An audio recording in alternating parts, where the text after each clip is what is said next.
관리번호 1번 수업 시작하겠습니다.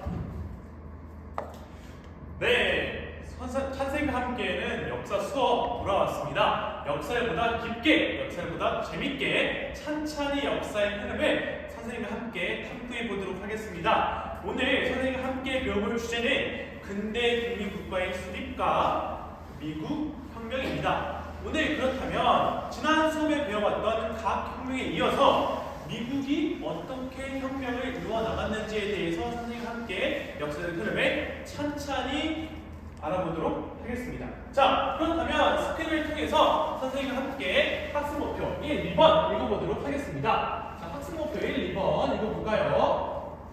좋아요. 학습 목표 1, 2번 읽어 주었습니다. 학습 목표 1번 미국 혁명의 배경과 정의 과정 그리고 그 결과를 설명할 수 있다. 그리고 2번 읽어보도록 하겠습니다.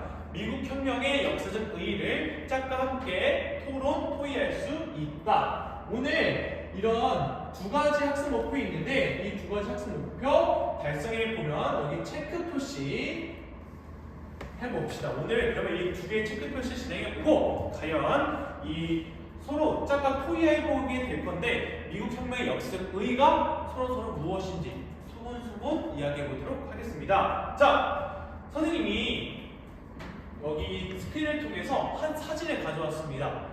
이 사진은 어떤 부분이 나와있죠? 2018년, 2019년도경에 노 재팬 이라고 써져 있는 한국인들이 일본인들의 상품을 불매운동을 하는 부분이 보입니다. 네, 이때 왜 했냐고요? 여기 앉아있는 우리 학생들은 그 당시에 초등학생이어서 잘 모른다고 하는데 선생님이 그 당시에 고등학생이었는데 그 당시를 기억해 본다면 일본인들이 여러 역사적인 왜곡이라든지 그리고 계속해서 우리나라의 어떤 중요한 과세 정책을 실시하면서 무역의 갈등이 일어나자 이제 이런 노재팬 운동을 실시하게 되었다라는 부분들로 우리가 함께 살펴볼 수 있을 것 같아요. 그런데 여기서 질문. 왜 이런 사진을 통해서 선생님이 오늘 배워볼 미국 혁명에 대해서 사진을 가져왔을까요? 역사적 추론 능력이 대단한 우리 다한이가 답변을 해줬어요. 맞아요. 미국이 원래는 영국에서부터 뿌리가 시작되었다고 하는데 영국에서 벗어나기 위해서 영국의 상품을 불매운동하지 않았을까요? 맞습니다. 역시 다한이가 이러한 추론 능력을 통해서 역사에 아주 관심이 많은 것 같습니다. 맞아요. 이러한 시사적인 뉴스와도 함께 역사적인 흐름을 파악할 수 있다는 점 함께 살펴보고 본격적으로 미국 독립혁명에 대해서 살펴보도록 하겠습니다. 자, 선생님이 교과서 하단 페이지에 미국 독립혁명 시작하기 전에 알아야 될 많은 남성들이 모여지는 사진을 가져왔어요.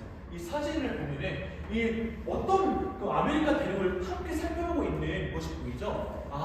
이들이 바로 Pilgrim Fathers이라고 해가지고 선조의 아버지, 그러니까 미국을 세운 아버지라고 해서 이들이 이 아메리카 대륙을 가리키고 있는 모습들이 보입니다. 맞아요. 이 아메리칸인들은 첫 번째 어디서부터 왔냐면 영국의 종교적인 박해에서부터 피해서 이제 아메리카 대륙으로 피신하게 되었다라는 부분을 통해서 우리가 함께 이 수업의 시작의 부분이었던 미국 혁명의 독립 배경에 대해서 살펴볼 수 있는 것이죠. 자, 그렇다면 이제 이 사진 자료를 통해서 알 수 있는 것이 뭐냐면 그 당시에 그들이 피신을 오면서 배를 탔던 곳이 있었는데 바로 사진 자료 2번을 통해서도 알 수 있는데 이 선박의 이름은 뭘까요?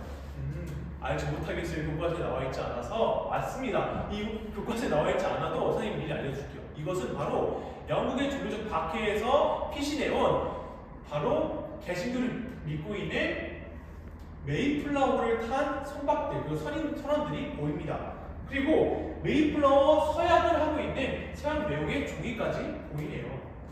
여기서 나타났던 것이 무엇이냐? 이미 종교적 박해를 하였는데 종교적 박해에서 자유를 얻고 싶어 우리 religion freedom을 외치던 이런 Pilgrim Father 선조의 아버지, 미국의 아버지들이 보인다라는 부분들을 함께 살펴볼 수 있을 것 같아요. 그렇다면 본격적으로 오늘 학습 목표에 입각해서 이제 미국 독립혁명의 배경에 대해 살펴보도록 하겠습니다. 자, 미국 독립혁명의 배경을 살펴보도록 할게요.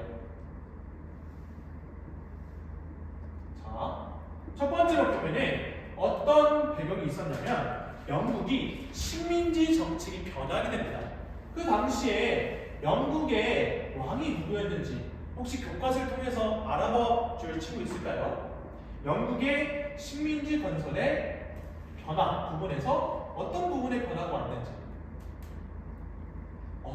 찾아주었다고 하네요. 우리 성호가 역시 역사 천재예요.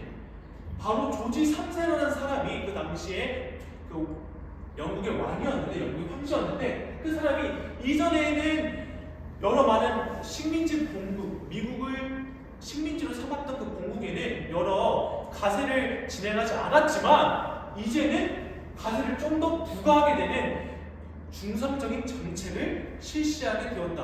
와, 지난 찰스의 중상주의에 대해서 배웠다는 것도 아주 역사적인 맥락 흐름을 통해서 잘 이야기를 해주었어요. 맞아요. 그래서 이전에는 건전한 방임 정책이었는데, 이전에는 건전한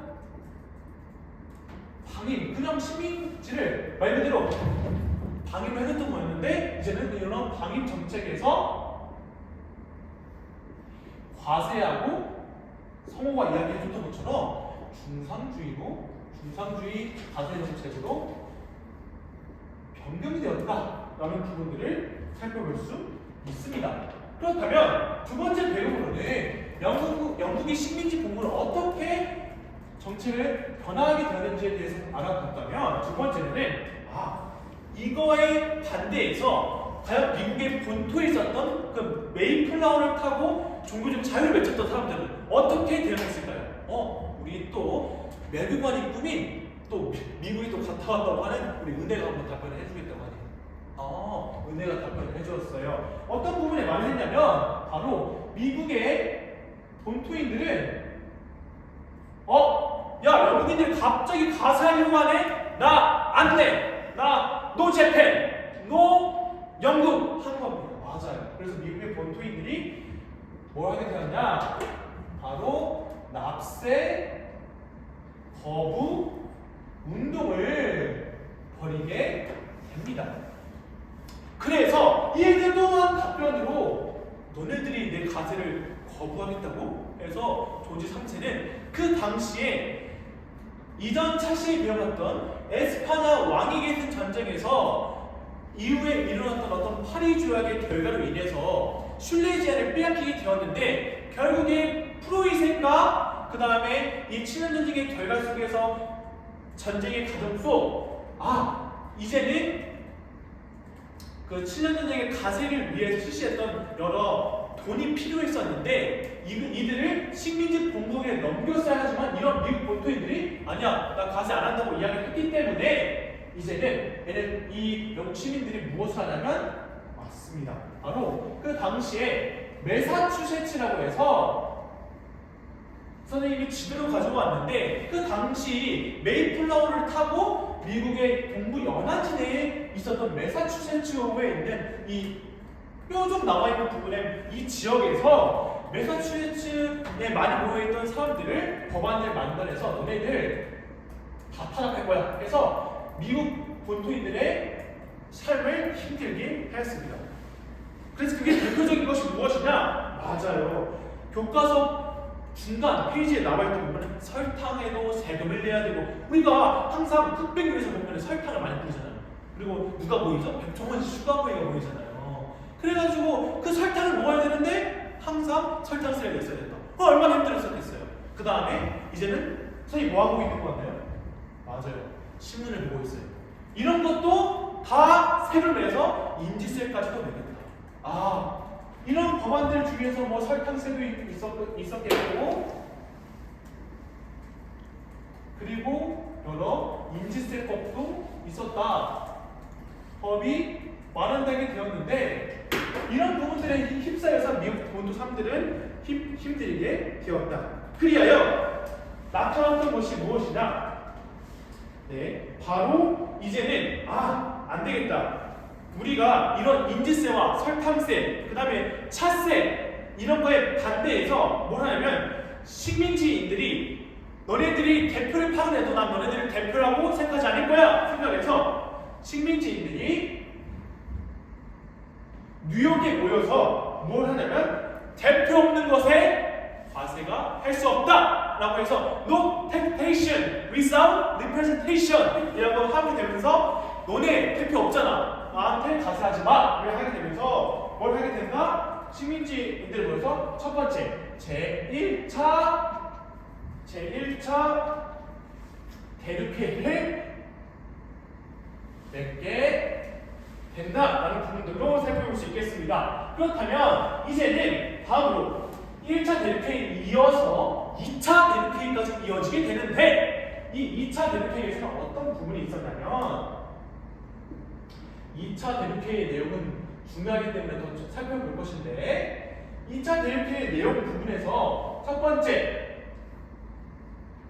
맞아요. 그 당시에 이제는 안 되겠다. 뭘 하게 되냐면 미국 독립혁명에서 이러한 설탕세, 그 다음에 대표적으로 인지색도 있지만 차세까지 있었기 때문에 나 차를 제외하고 너네들이 가지고 있던 세금은 다 무만하게 해줄게 라고 하지만 차는 남겨뒀으니까 안 되겠다. 이제는 미국 본토인들이 원주민들로 분장을 해서 어떤 사건이 일어났다? 맞습니다.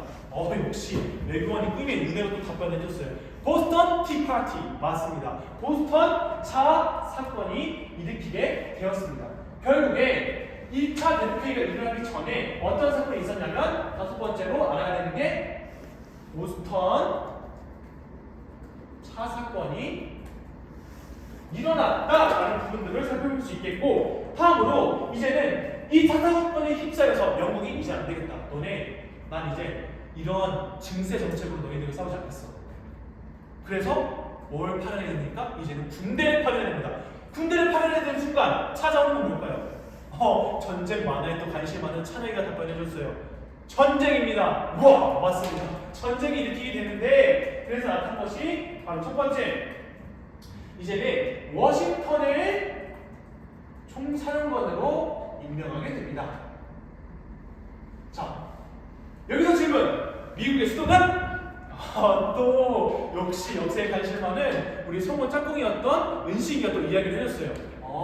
맞아, 워싱턴 DC. 왜 워싱턴 DC일까요? 바로 여기서 나타날 수 있는 거예요. 2차 대륙회의 시작에서부터 이제는 영국과 싸우게 되었던 사람이 총사령관을 했던 사람이 누구였다? 워싱턴이었기 때문에 그 수도 이름도 워싱턴 DC라고 볼 수 있겠죠. 그래서 워싱턴 총사령관을 통해서 이제는 2차 대륙회의에서 연합규약이 생기기 전까지 상설기간이 되었다라는 부분으로 연합규약이 만들어지게 되기 전까지 개정 전까지 상설기구화 되었다라는 거를 알아주면 좋을 것 같아요. 여기서 왜 이런 상설기구화 너무 어렵잖아요. 무슨 뜻이냐? 우리가 양나 체제에서 비변사에 대해서 배웠죠. 비변사 체제가 미국에서 보면 대륙회의였다. 이런 느낌으로 살펴볼 수 있을 것 같습니다. 그리고 선생님이 다음 교과서 페이지 살펴보면 1776년에 어떤 것을 2차 대륙회의에서 발표하게 되는지 한번 이 문서가 나와 있는데 이 문서는 무엇일까요? 맞아요. 독립선언문입니다. 1776년에 발표된 이 독립선언문은 어떤 주요 키워드가 보이나요? 주요 키워드를 찾을 수 있는 시간 1분 주도록 할게요. 1분이 끝났습니다. 선생님이랑 함께 한번 짜기를 함께 살펴보았을 텐데 맞습니다. 바로 이 부분에 어떤 특이한 점이 나오느냐? 바로 인간의 평등. 인간의 평등가 돼요. 그리고 그 다음에 천부인권. 여기서 이 천부인권이란 무엇이냐? 하늘, 즉 태어났을 때부터 하늘에서 내려온 특권이다. 그래서 privilege라고 말하는 이런 천부인권이 만들어지게 된다. 그래서 이후에 국민의 주권, 그 다음에 저항권까지 이러한 독립선언문에 담겨져 있었다라는 부분들을 통해서 할 수 있었을 것 같아요. 그 결과 결국에는 전쟁이 있으려면 군사력이 필요했을 텐데 미국 본토인들이 군사력이 영국과 비교했을까요? 아니죠. 그래서 실시했던 것이 무엇이냐?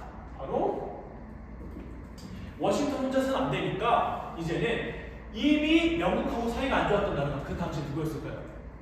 전차시 아주 복습을 잘한 우리 은서가 답변해줬어요. 맞습니다.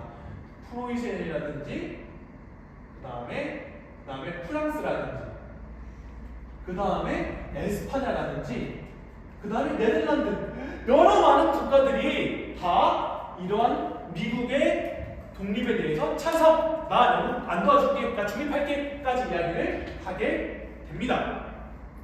그래서 결국에는 어떤 조약이 체결되냐 바로 첫 번째로 세라토가 전투에서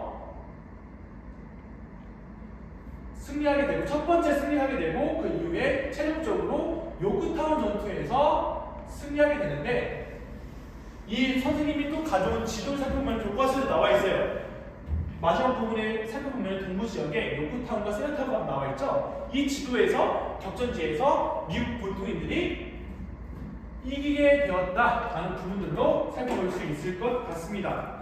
그렇다면 마지막 이제는 그 미국 독립선언문에 대해서 살펴보았으니까 이제는 미 합중국이 United States America 미 합중국이 만들어지게 되었다. USA가 탄생하게 되었다라는 부분으로 살펴보도록 한다면 이 미합중이 탄생되었던 의의에 대해서 살펴보도록 할 텐데 그 전에 선생님과 함께 미국 독립선언문과 그리고 그 옆에 하단에 똑같이 나와 있는 어떤 또 사료가 나와 있는데 이 사료를 파악할 수 있는 시간 또 1분 주도록 하겠습니다. 중요 키워드 밑줄 그어보도록 하겠습니다. 네, 좋아요. 1분 정도 살펴봤는데 바로 어떤 부분이 나와있죠? 독립선언문과 비슷하게 맞습니다. 어떤 부분이 나와있냐면 바로 미국의 연방헌법이 만들어졌다라는 부분에서 미국 연방헌법이 나오게 되는데 미국 연방헌법에서 제1조 있는 부분이 어떤 부분이 나와있죠? 미국은 상하원으로 나눠지게 되었다. 그래서 아직까지도 민주주의의 시발점이라고 생각할 수 있었던 상하원으로 나눠지게 되고 그리고 미국의 연합의회까지 만들어지게 되었습니다. 그게 제1조 1절이었고 그 다음에 제3조에서는 연방의회뿐만 아니라 행정권을 누가 가진다? 지금의 미국의 대통령은 누구예요? 트럼프죠. 맞아요. 그 당시에도 대통령이 이러한 행정권을 가지게 되었다. 라는 부분들 살펴볼 수 있겠고 그리고 이들에 휩싸여서 결국에 과연 미국 본토 내부에서는 이러한 미국 연방 헌법에 대해서 찬성하는 사람들과 반대하는 사람들이 나눠지게 되는데 이 당시에 연방헌법이니까 연방주의에 대해서 찬성하냐 반대하냐 하는 여론으로 나눠지게 되었습니다. 그게 바로 찬성파는 바로 해밀턴이라는 사람들을 주축으로 만들어지게 되고 그리고 반대는 이와는 달랐던 아까 전에 독립선언문을 지었던 누구? 맞아요. 제퍼슨이라는 사람을 중심으로 이루어지게 됩니다. 즉 이렇게 찬성을 하는 사람들을 무엇이라고 하냐면 이제는 이런 미국의 연방헌법들에서 찬성하는 해밀턴주의자라고 하고 그 다음에 반대는 제퍼슨주의자라고까지 이야기를 하게 됩니다. 그렇다면 선생님과 함께 이렇게 미합중국이 탄생하게 되는 과정까지 살펴보았으니까 마지막으로 미합중국이 만들어지게 되자 나타났던 이 결과적으로 의의와 한계에 대해 살펴보면 좋을 것 같은데 바로 의의는 무엇이다? 맞습니다. 그 당시에 미국의 연방 헌법이 만들어지고 이제는 삼권을 분립하는 원칙이 만들어지게 되고 이것이 나중에 지금의 입법, 행정, 사법 우리나라의 정치에도 영향을 주었다라는 부분들을 살펴볼 수 있을 것 같습니다. 그리고 다음으로는 이제 한계에 대해서 살펴볼 건데 한계적인 부분에서는 일부 지식인들이 이제는 노예제를 지지하게 되자 이제 다음 수업 시간에 배워볼 남북 전쟁에 대해서 배워보면 이 다음 파트에 대해서 이 한계를 어떻게 읽어 나가는지에 대해서 살펴볼 수 있을 것 같습니다. 이것으로 수업 시간 마치도록 하겠습니다. 감사합니다.